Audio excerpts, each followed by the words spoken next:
see. Well, guys like Izzy and Moish, they have a lot of like expensive alcohol. You know?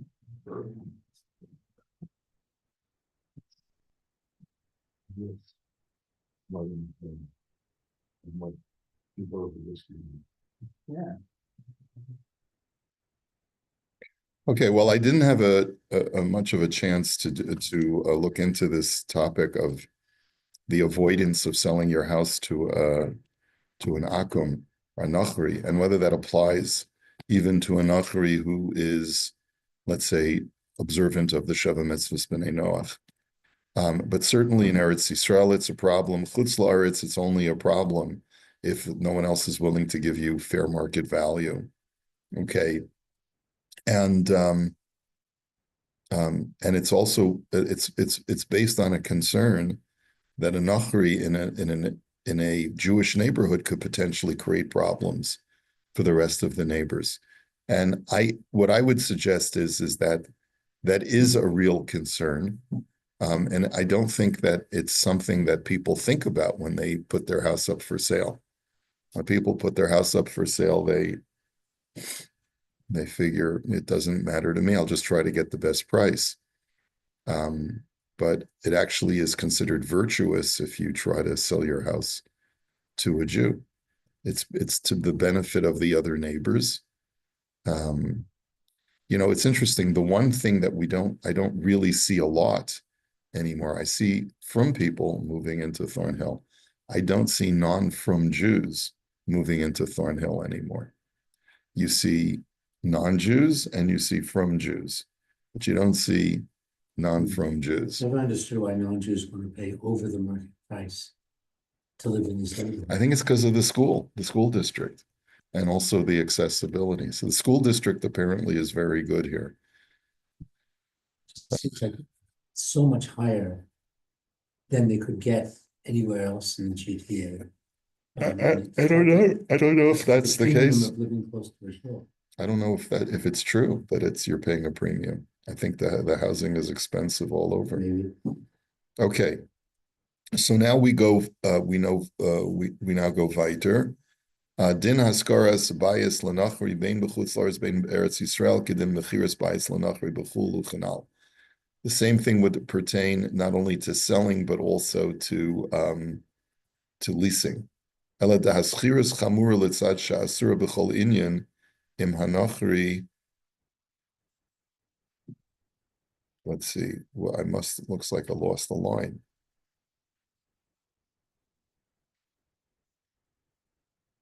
There seems to be a line missing in this text. He says that there's a greater stringency with rental, but he doesn't explain why, because there's a line missing. Okay, let's go on. Mechirat bayit o haskarata liYisrael she'eino shomer Torah mitzvahs rachmana litzlan. What about selling your house or leasing your house to a non-observant Jew? So he says, Asr limkar lahaskar bayis liYisrael she'eino shomer Torah mitzvahs. So remember, he's writing as an Israeli. He says, you're not allowed to sell or lease your house to a Jew who's not shomer Torah mitzvahs. Lo rak b'makom chashash hezek acherim. Not only when there's a concern that he may cause damage to others. We did see a little bit of this in Rav Shiraga, also with the concern that the neighbors want to prevent me from leasing my house out to a non-from family. I thought they looked pretty decent, but then all of a sudden the neighbors are complaining that they're making parties on Yom Kippur and stuff like that. So he says, not only when there's a concern that they're going to cause damage, kagon shemocher lo bias bein dayarim shomer Torah mitzvahs, such as you're selling them your home or your apartment, which is in an exclusively from area. But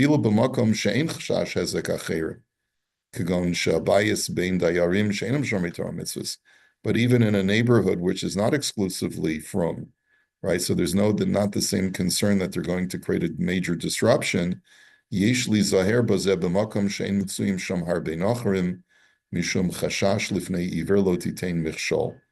have to be careful when there are not a lot of non-Jews in the neighborhood, the more non-frum Jews you're letting into the neighborhood, the more of a negative influence that this may have on the children in the neighborhood.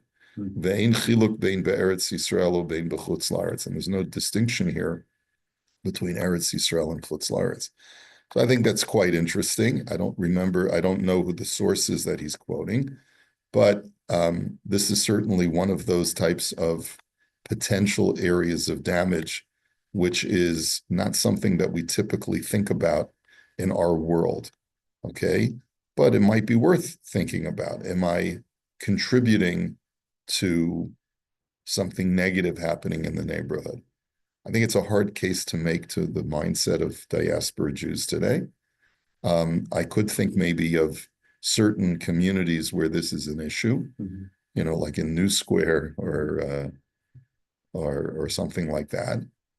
But I don't think that this becomes an issue in most neighborhoods in the diaspora. Okay, Perek Shlishi, Din Hezek Rash. Okay, the laws of noise pollution. Okay, we've talked about smell pollution. Now we'll talk about noise pollution. Asr la'adam la'asot re'ashim beveito ba'ofen shemafriya l'shchenav b'shenatam o yishuv da'atam. You're not allowed to create different noises in your house if it's going to create a disturbance to your neighbors in their sleep patterns or in their peace of mind. Im derech b'nei oto hamakom lahakbil lakach. If the norm is for this neighborhood to be very quiet and peaceful.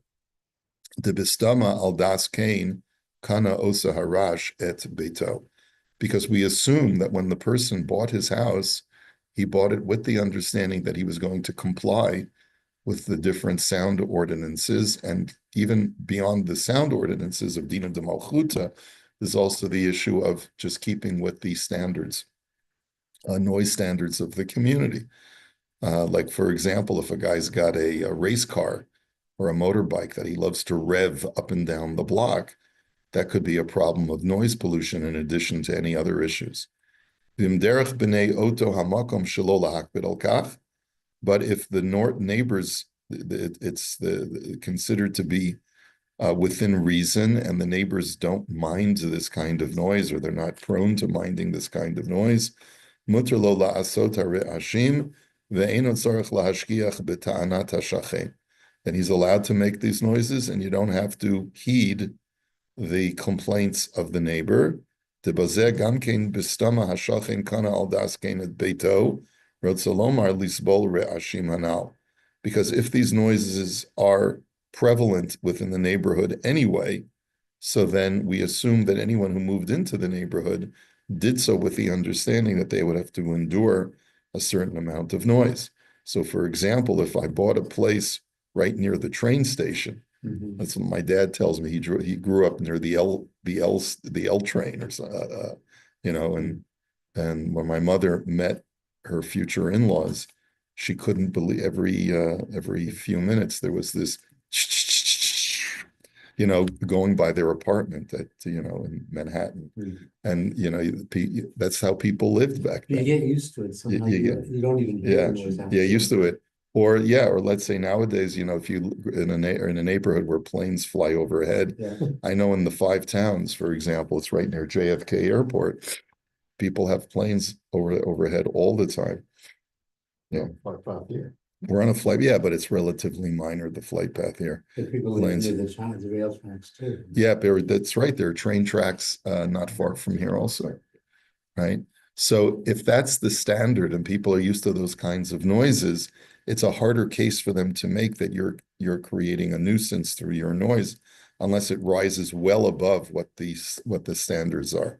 I remember my in-laws had a grandfather clock and they'd often be 15 minutes. I thought, how do you stand this? Yeah. And yet after they said, what clock? I mean, you just get used to it. You get used to it, yeah.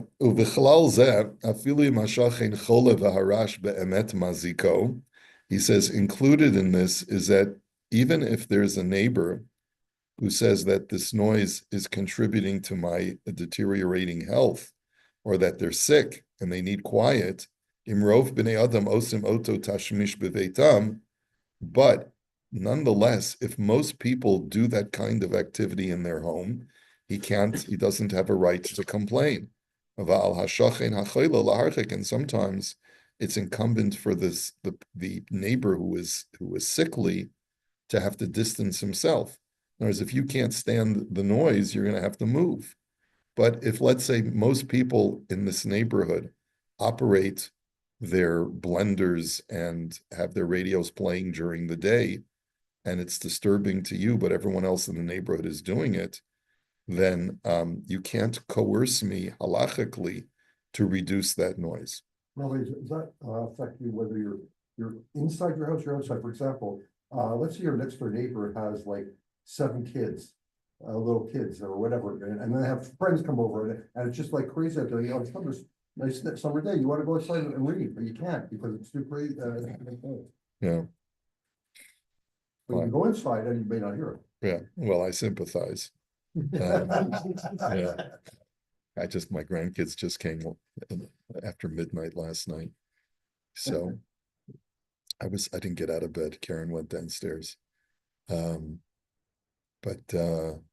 Yeah, so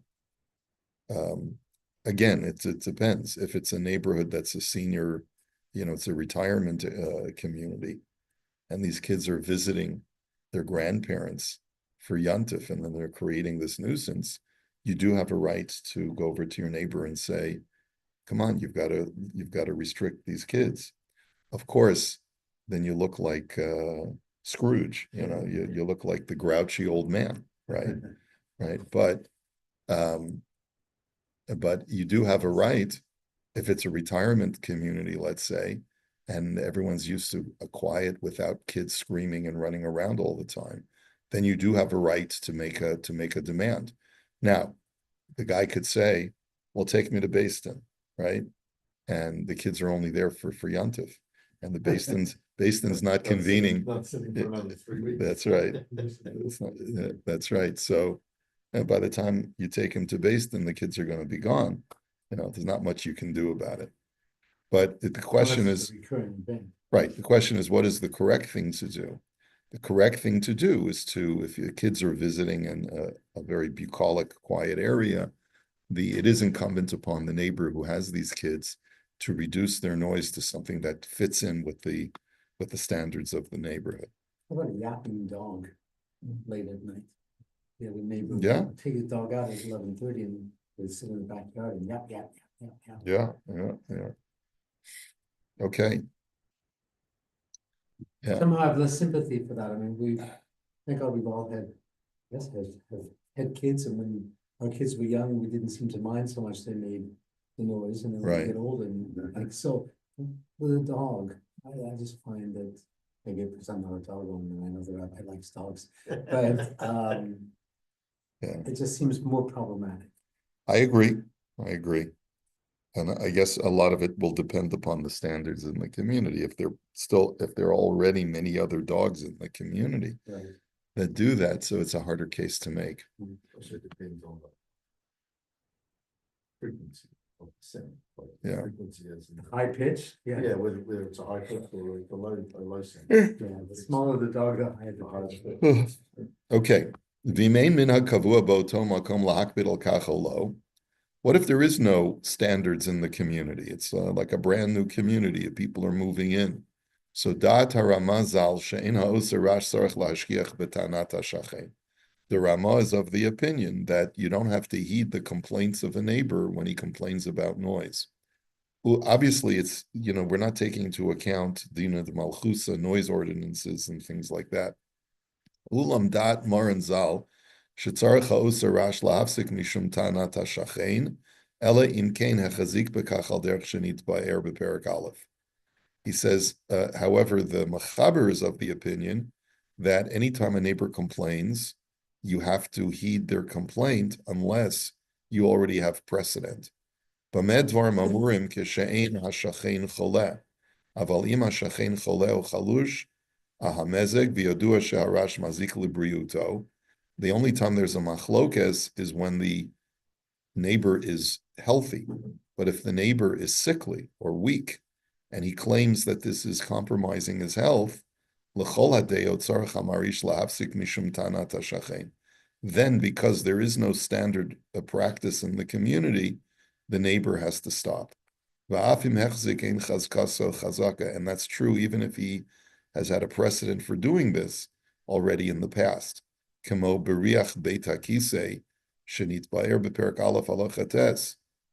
Such as such as the odor coming from an outhouse, right? Even though he has a precedent, but the neighbor has a right to complain if he wishes to lodge a complaint at any time. And it also makes no difference if the neighbor has been sick for a while, or he just recently became ill and he's now making a new complaint. And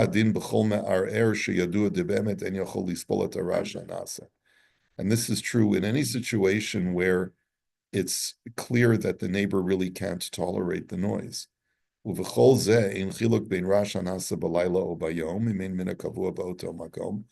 it also will make no difference with what time of the day or night the noise is being made, as we'll see later on. So in halacha, there is no such thing as, let's say, a curfew or a noise ordinance that kicks in after 10 p.m. In halacha, it's any noise that is not considered to be within a standard measure of reason can be stopped by a neighbor, even in the middle of the day. It depends on what the accepted minhag of the place is.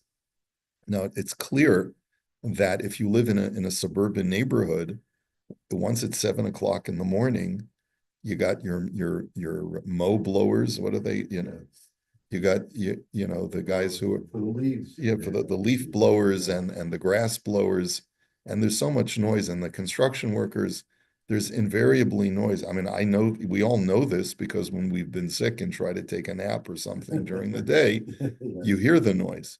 There's not much you can do about it, and therefore even a sick person can't make a complaint like that.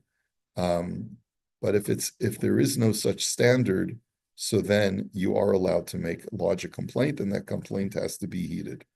So based on that, let's learn what's the halacha about a mazgan, mechonat kvisa o yivush, ma'arechet azaka. So let's say a mazgan is an air conditioner, mechonat kvisa o yivush, a washing machine or a dryer, which can make noise, or ma'arechet azaka. I think that's a PA system, but I'm not 100% sure. Gefi anal derash hamekubal beoto makom mutar lasot l'chol hadayot. So based on the above, that if it's within an accepted norm of noise making, then you're allowed to create that noise. Nira shabizmanenu efsher manoa mishcheno lahafil mazgan she'eno marish ba'ofan shoneh. So you can't lodge a complaint against a neighbor to prevent him from using his air conditioner unless it makes some kind of unusual clanging noise. Mishum shekayom mazgan hu mitashmishei dira, because nowadays that's a standard use in an apartment. V'hu adin le'inyan mechonat kvisa yivush, and the same thing would apply to a washing machine and a dryer. V'chein nira l'gabe ma'arechet ezaka, an alarm system. That's what a ma'arechet ezaka, an alarm system in your car. B'mechonit mipnei ganodim. Like let's say every time the car is moved or pushed or touched, the alarm goes off, and it creates a nuisance. So the neighbors don't have a right to complain because this is a security system that is already the accepted norm. Of course, there could be a malfunctioning alarm system that is so sensitive to the touch that anytime someone jogs past it, it goes off. So then it could be that because that's an abnormal kind of situation, the neighbors have a right to complain. Okay. Now, what about simcha, making a simcha in your house, ulam smachot, a wedding hall, and hachrazot biramkol, and announcements made over a loudspeaker, which is very common in many cities in Eretz Yisrael, where they'll have a car with a loudspeaker attached to the top of the car, driving around, making announcements. Either someone has died or someone was caught watching television, or I don't know. No, there's, Let's get Yankel. I don't know no, I don't know if they do that, but definitely many times you walk through Mea Sharim and there's a guy with a loudspeaker attached to the top of his car, and who knows what the heck he's doing. I mean, I've walked down Mea Sharim. One of the big problems in the Haredi community is that people have too much time on their hands. So I've seen people scribbling notes on pashkavilim, those posters, So one person will put up a poster saying, "You're not allowed to learn in that yeshiva. It's avodah zarah," and then another person will take out a marker and start scribbling on it, thinking that he's saving humanity, right? From and it's just crazy. But anyway, okay, I digress. Okay, Rash Machmat Simcha, Kigon Sheva Brachas Uchadayim. Let's say a person's making noise in his apartment or his home because he has a simcha going on. He's making a sheva brachas for some friends. Nira shemikumal shenitan laharish. Ma'at yoter mehamikubal be'oto makom kisheze arai avalo yoter. It just seems, based on logic, he says, that it's an accepted norm for a person to be able to make a party in his house and create a little bit more noise than normal, if it's not something that's happenstance that's going on a daily or weekly basis. ומכל מקום, שכנים יכולים לעכב בהקמת אולם חתונות וכדומה, שנעשה בהם כל נגינה המזיק להם באופן שמקובל להקפיד. But let's say there's a desire to build a developer wants to build a wedding hall right near our very quiet neighborhood. And the neighbors, it would seem, do have a right to prevent that from going up, because that's going to be a source of constant noise. And the developer can't say, well, how can you stop a mitzvah? People want to get married. How can you stop them from getting married? And as far as loudspeaker announcements in the car, you're not allowed to do it beyond a certain hour in the day. Rabbi, Yeah. I can think of 2 schools in the area that are in homes. People are driving there. Every time they close their car, they click and they hear the noise of the car. Of course, of course. So that, especially one of the places is in a very wealthy sort of or large home area where these neighbors don't expect that type of enforcement, right? Well, this has been a problem in Thornhill for a number of years.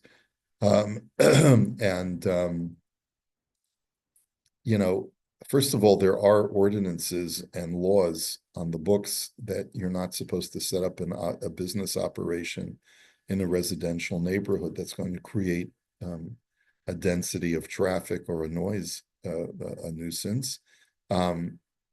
Those laws are already on the books. What's happened is that people will lie, and people will just ignore the neighbor's concerns. I don't know by what right they have to do that. There's one shul that's been operating for years that was the source of a lot of upset among even the frum neighbors that were right by that house, because the argument was, I don't want to live across the street from a shul that has a lot of added traffic to my block and a lot of added noise to my block. And I know one of our members, I think, lodged a complaint with the city. I don't know that they got anywhere, but as far as from a halachic point of view, I think it's a hard case to make that we need this shul. That shul could have, the neighborhood could have subsisted without that shul. But I don't know what to tell you. There's a lot to discuss here. Okay, avodot tikun inyanei habayit. Defikat mismarim b'viniyat sukkah. Okay, fixing things in your house, hammering away to build your sukkah, etc. Tzarach lizaher shelo la'asot avodot tikun inyanei habayit b'sha'a milcheret balayla. You have to be careful not to do different kinds of repairs in your house at too late of in the night. Kisheyesh bazeh rash l'shchenav. If your neighbors are going to be hearing this noise. Because this is something that people don't like. And it's even today with all the noise, if you start drilling holes in your apartment after 10 o'clock at night, it's going to create a disturbance.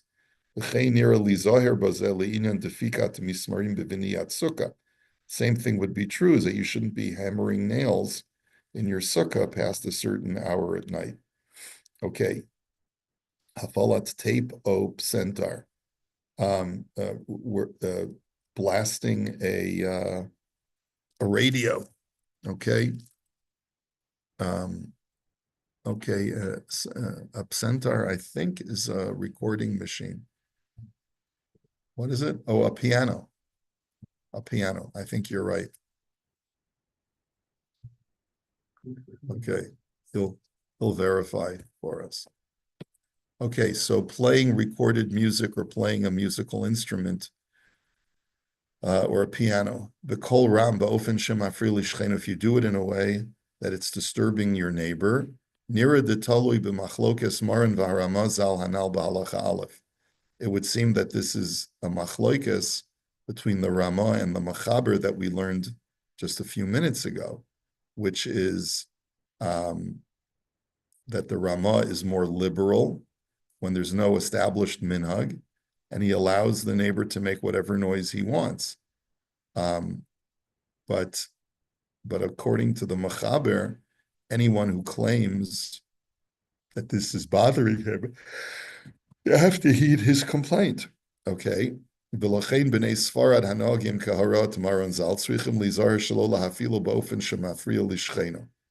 therefore, Sephardim have to be more considerate than Ashkenazim, because according to the Mechaber, you have to be more sensitive to the complaints of the neighbor when there's no established minhag. Okay. Aval b'nei Ashkenaz shenogim kehorat haramazal ein tzrachim lihizar bazeh elim ken hashachen chole o chalush mezeg v'akol mezika. But according to the Ramah, as long as the guy's not complaining based on health concerns, but just that it's annoying him, so you don't have to turn down the music.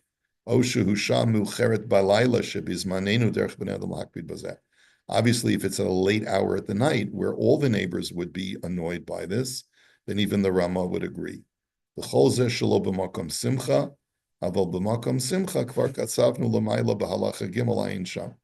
when a person's making a one-off simcha, like a Sheva Brachas, then even the Machaber would agree that this is considered to be something that's within the realm of acceptability for a neighbor to make an occasional simcha. But if it's a constant, let's say, music blasting, so then it depends what time of day it is. It depends whether the average neighbor would be disturbed by that kind of noise. Here's Ron's question: Yeladim ha'mesachkim b'chatzer b'bayit, children playing in the yard or in the house. Nira de mischak yeladim b'chatzer hu echad mehashimushim ha'mekubalim b'chatzer sherov b'nei adam mishtamshim bo kach. It seems that children's games in a courtyard is one of the acceptable norms of living in a Jewish neighborhood. And